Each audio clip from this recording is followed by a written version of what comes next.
Donald Trump is openly defying the United States Supreme Court in clear violation of the law and the Constitution. Do you plan to ask President Bukele to help return the man who your administration says was mistakenly deported? The man who was mistakenly deported to El Salvador? This is what an authoritarian, dictatorial government looks like. No laws, no rules. Donald Trump just does whatever he wants to do. He deported a man, Abrego Garcia, from Maryland. He deported him without any due process whatsoever. He even admitted at one point that it was a mistake. Will there be any reviews conducted, and does the president express any thoughts on the one error that was disclosed in court last night? Well, first of all, the error that you are referring to was a clerical error. It was an administrative error. They picked up the wrong person, and he is refusing to obey the court order that has told him to bring that man back from El Salvador. You take steps to return Kilmar Abrego Garcia to the United States and put him in front of a judge? Well, I'm not involved in it. I'm going to respond by saying you'll have to speak to the lawyers. This is open defiance of the law and the Constitution. This is wrong on so many layers, it's hard to count.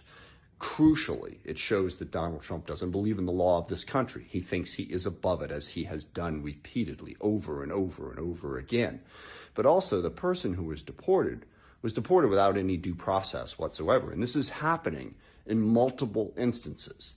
Why does due process matter? Because if there's no due process, he can simply pick up anyone and deport him.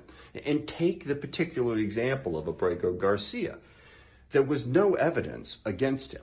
That the one flimsy bit of evidence I saw was that supposedly he had a Chicago Bulls hat and jersey, which some gang members wear. He could pick up anybody off the street. I thought about it. My son was a Chicago Bulls fan. He had a Chicago Bulls hat at one point. Does that mean that the United States government under Donald Trump can simply pick him up and deport him in El Salvador? And then when the court says no, you have to bring him back? Defy that order?